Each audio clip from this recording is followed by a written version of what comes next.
monde. Je suis très content d'être ici devant vous ce soir. Moi, je vais vous faire un aveu. C'est la première fois de ma vie que je monte sur une scène pour essayer de faire rire des gens. Vous êtes mon premier public et peut-être le dernier. En tout cas, c'est vous qui allez me dépuceler. Ça va être sympa. Bon, je me présente brièvement, je m'appelle Fabrice, j'ai bientôt 27 ans. J'ai deux enfants de 15 et 11 ans, quoi. Je les ai eus très jeunes, tout s'explique. Il y a des parents dans la salle? Par applaudissement, qui en a eu au moins deux? Voilà. Deux, terrible tout. Vous connaissez l'expression? Le deuxième à l'âge de 2 ans. Le premier, on l'éduque, le deuxième, on le fait taire, clairement. Moi, mon deuxième, il s'appelle Yann, il a bientôt 11 ans, il est merveilleux. Quand il est né, et ma femme, on l'a regardé, on s'est dit, oh, on va prendre cher. Et on a pris cher. Il gigotait dans tous les sens, une boule d'énergie. Une boule d'énergie pure, comme ça. En comparaison à la fusion nucléaire, ce petit barbecue où tu fais 3 merguez, tu bois une bière, tu te casses, quoi. Yann, c'est pas l'énergie d'un soleil concentré, c'est l'énergie d'une galaxie. Fantastique. Le mec qui a inventé la fusion nucléaire, il a appelé son chef, il a fait « Oh chef, oh, ça y est, j'ai inventé l'énergie pure en quantité illimitée. » Non, c'est moi qui l'ai créé, cette énergie pure en quantité illimitée. Enfin moi. Et ma femme, évidemment, on était deux. Hein. Bien que ce soit moi qui ai mis la cartouche dans le réacteur. Yann, il est né par césarienne. On pense vraiment que le médecin s'est foutu de notre gueule, c'est un farceur. Le mec avec son bistouri, il est allé un peu profondément, il a fait « Tu vois, Jocelyne, on va rigoler. On va couper quelques nerfs qui servent à rien, on va couper le nerf du calme. Ah, il n'y a plus de calme. Le nerf du silence. Ah, il n'y a plus de silence. Le nerf de la patience. Ça sert à rien celui-là. Voilà, c'était Yann à la naissance. Et puis bon, 2 ans plus tard, terrible tout. Le jour, on était avec ma femme, tranquille sur le canapé, on le regardait tendrement jouer. Qu'est-ce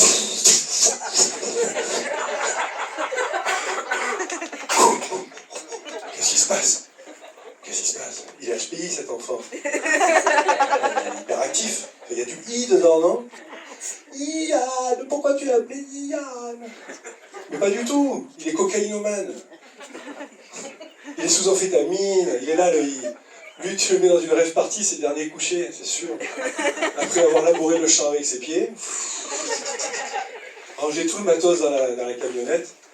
Et au petit matin, c'est lui qui va border les punks à chiens. Vas-y, fais gros dodo, là. T'es défoncé, hein.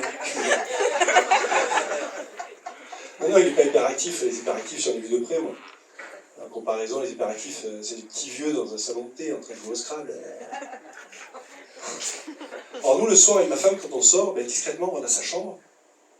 Et on fait les tiroirs, les placards, comme ça. On cherche des restes, tu vois, substances.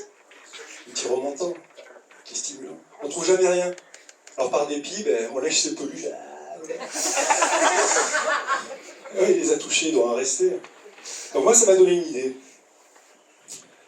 J'ai récupéré sa morvelle pour en extraire le principe actif. Putain, ça m'a brûlé les doigts, ça a traversé le plancher. C'est tombé sur Noisette, le hamster du petit en dessous. Noisette est allé directement dans sa roue. Et une deuxième goutte est tombée sur Noisette. Donc on a mis le dynamo derrière la roue et tout l'immeuble s'est branché sur la roue de Noisette. On dort plus la nuit, mais on a un peu l'électricité.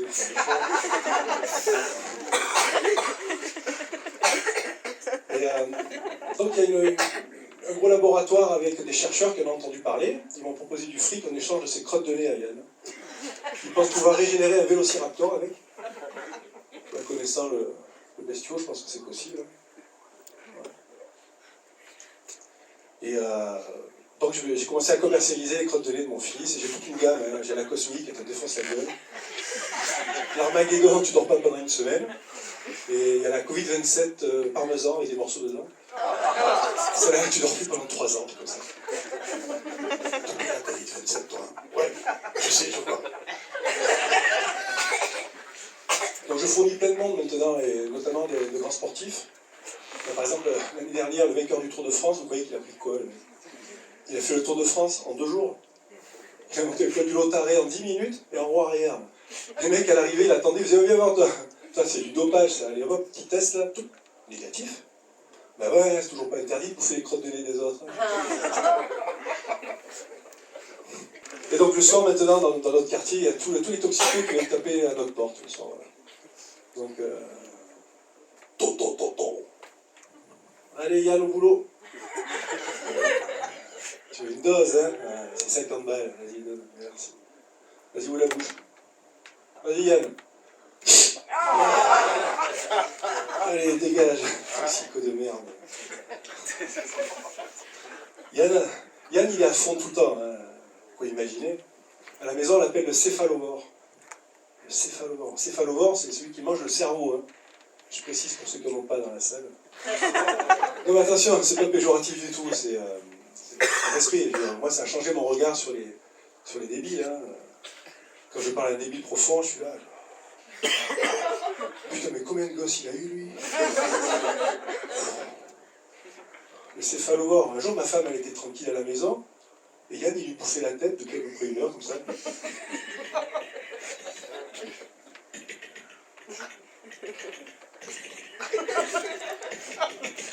Putain, elle a pété un boulon, elle s'est barrée à la gendarmerie pour porter plainte directement contre son propre fils. Elle a dit harcèlement auditif. Les gendarmes, en l'occurrence, a fortiori, en fonction du véhicule législatif possession, je trouve qu'il n'est pas tout à fait raisonnable et envisageable de pouvoir poser une mécointe sur son propre fils. Ah ouais? Elle est rentrée à la maison, elle a récupéré Yann, elle est retournée à la gendarmerie, on l'a foutu dans les pieds comme ça. Au bout de 2 minutes, les mecs, ils lui ont passé les menottes, ils l'ont attaché au radiateur. Ils sont allés se réfugier dans la pièce sécurisée, au fond, ils ont appelé les GIGN. Allez nous sortir de là, on a peur.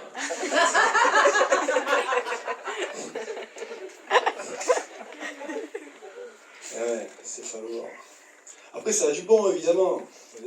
C'est utile parfois. Vous savez, le mec qui vous appelle toute la journée au téléphone pour vous vendre un truc, là, les aides de l'État, je sais pas quoi, Jean-Pierre du Maroc. À chaque fois, je passe le téléphone à Yann. Le mec, au bout de 5 minutes, il te demande pardon de se suicider. Yann m'a tué.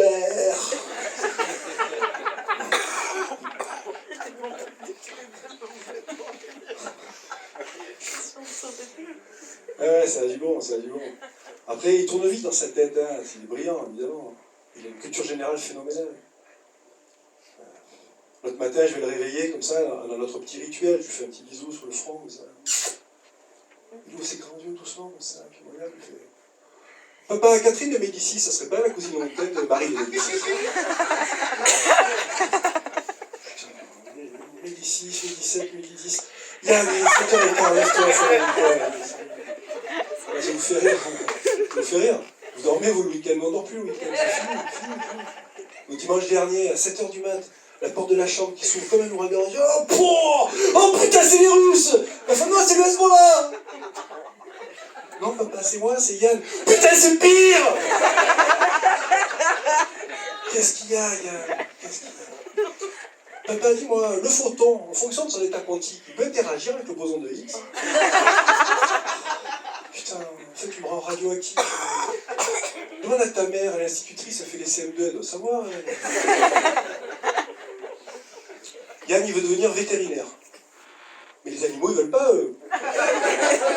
Non, ils ont fait une pétition et tout, ils ont même fait le courrier. Cher Yann, c'est gentil de penser à nous, tout ça, mais tu sais, maintenant, avec l'ARN messager, on va pouvoir s'en sortir sans toi, te prends pas la tête, c'est long les études, fais de la switch, bisous les animaux. Mais il y a Sophie la girafe, vous savez, aux eaux de la Barbenne, celle qui est stérile. Elle avait entendu parler, putain, le lendemain, elle se faisait tringler par rhinocéros. Il y avait tous les animaux de la ménagerie qui faisaient la queue comme ça. Oh, dis-donc, faut partager un peu. Le truc, c'est que ça a marché. Elle a dû porter du Vigos. Enfin, 8 trucs, ça marche pas tellement, les mélanges. Trucs dégueulasses, qui marchent pas, de la sous-merde, certainement des bébés hommes politiques, quoi. Ouais, c'est falloir, quoi. Le dimanche dernier, il y a le premier secrétaire des Nations Unies, il m'appelle. Il me fait, ouais, allô, c'est moi, ça va, je te dérange? Écoute, ouais, je fais une béchamel, qu'est-ce que tu veux, bouge. Il Il dit, écoute, on envisage d'envoyer Yann au Proche-Orient parce qu'on pense qu'il est susceptible de mettre un terme au conflit israélo-palestinien. Comment il va faire? C'est un enfant. Ouais, il est un peu con, le premier secrétaire des Nations Unies. Il rigole pas rien. Il fait, il réfléchit 2 secondes, putain. Il va leur bouffer le cerveau. Il va leur bouffer le cerveau. Au bout de 2 heures, ils vont le mettre dans un avion et paf, pour débarras. Et ils vont se féliciter d'avoir échappé au pire, tu vois. Alhamdoulilah, Mazel Tov, Hamdouzel Tov. Donc ils vont faire la fête. Donc ils vont picoler. Et à la fin, en fin de soirée, elles sont là, ah, excuse-moi, c'est moi qui ai commencé. Ah, excuse-moi, c'est moi qui ai commencé. On fait bisous. Ça serait bien, hein? Ouais, ça serait bien. Mais j'hésite encore un peu. La zone est très dangereuse, mon fils est encore très jeune. Et pour être honnête avec vous, on n'a toujours pas eu la proposition financière au titre de la mission. Mais je vous tiendrai informé de ma décision. Et ouais, cet excès d'énergie. D'ailleurs, un jour, je me payais cet excès d'énergie. Un ami m'a dit, tu sais, ton fils, c'est le spectacle de ta vie. Ne le rate pas. Bon, moi, je suis au premier rang, hein, je ne rate rien du tout.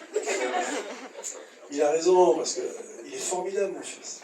Il est spectaculaire, il me met les étoiles dans les yeux, il est top. Et je vais vous laisser sur ces mots. Croyez-moi, un jour ou l'autre, vous entendrez encore parler de Yann.